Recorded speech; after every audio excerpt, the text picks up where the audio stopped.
Alright, it's time for Monster of the Week, and we're going to start off with a pretty iconic monster actually, the Kobold.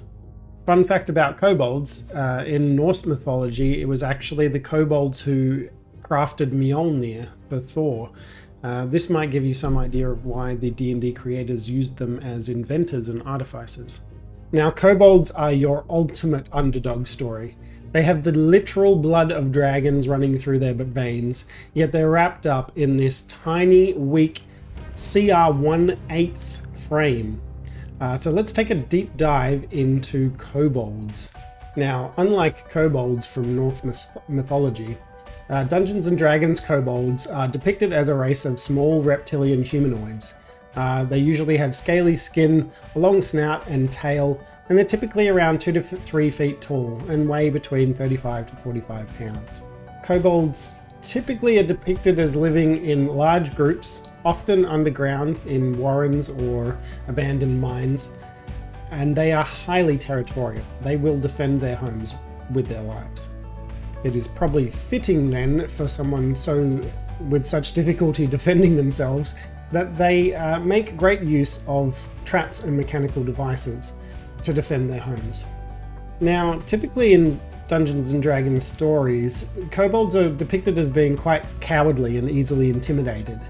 This stereotype gets flipped on its head when there is either a dragon involved or they're defending their homes. In these situations, their draconic kind of bloodline shows through, and you can see that ferocity and tenacity that they get from that. And they will defend their homes with their lives, and they can be quite courageous in battle, laying down their lives for those causes. Now, don't be fooled by that 1/8 challenge rating on the kobold stat sheet. The real challenge that comes from fighting kobolds in Dungeons & Dragons is that it gives your dungeon master creative license to make the most devious and ingenious traps that you could ever imagine, and it gives them full license to metagame those into your dungeons to destroy you with. Now, dungeon masters, I hear you asking, how do we use these pathetic little creatures to destroy our players? Kobolds actually have a bunch of really good abilities to use to their advantage, so this next part is for you. So kobolds actually have some really nice synergy in their features and abilities. So they have pack tactics, which allows them to gain advantage as long as they have allies close to them. They have the ability to set traps and proficiency with trap making. They have ranged weapon proficiency, which allows them to sit back and attack with things like slings and javelins. They have a feature called sunlight sensitivity, which generally means that they want to be more of an ambush attacker, so they want to hide in areas of darkness and attack from there. And they can also gain access to spells as kobold scale sorcerers. Now, a typical kobold den is going to have plenty of traps, as we've gone over several times already, but I can't stress it enough. But the trick is going to be having the kobolds waiting in ambush near their traps.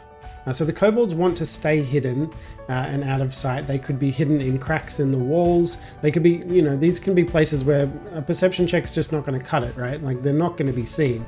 They know where their traps are, and they will know how to utilize them properly.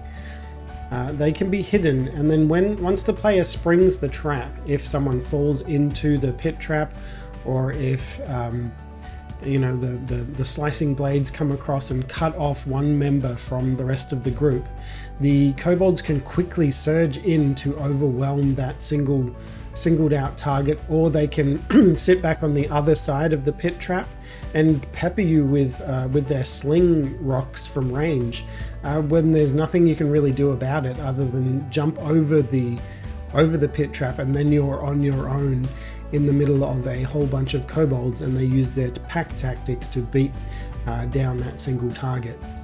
Very effective in terms of overwhelming people with their numbers. One other important thing to mention is that kobolds will absolutely flee when necessary. I typically kind of separate my monsters into monsters that will flee and monsters that will fight to the death. Kobolds are more than happy to flee, regroup, or just completely retreat unless their backs are right up against the wall. So unless this is the final room in the dungeon, those kobolds are definitely going to flee and gather reinforcements from other rooms, or they're going to flee and try to hide, or flee and collect their possessions and leave. They're not going to need to fight to the death unless their backs are absolutely against the wall. In this point of Dungeons & Dragons 5th edition, there's actually a fair few different types of kobolds you can play with too. We've got the regular kobolds, we've got kobold inventors who have a really fun ability to throw out random traps from a bag of inventions.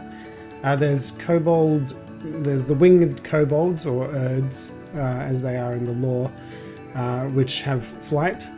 There's kobold tinkerers who, as the name kind of implies, are heavy on their trap making. Kobold dragon shield's actually a tanky version of the kobold. They have a higher armor class and a decent chunk of hit points. 44 hit points is pretty good for a kobold. And they also have kobold scale sorcerers, which are the magic users. Kobold scale sorcerers can be quite strong. They have a chromatic bolt attack which they can use twice in a single turn, or they can replace one chromatic bolt with a spell cast, so they can cast something like levitate or fog cloud and then still get a ranged spell attack with an average of 9 damage. That's not bad at all. That's it for this monster of the week on kobolds. If you would have a particular monster that you would like to see come up in one of these videos in the future, please let us know in the comments. Otherwise, as always, give us a like and a follow if you would like to see some more of this content.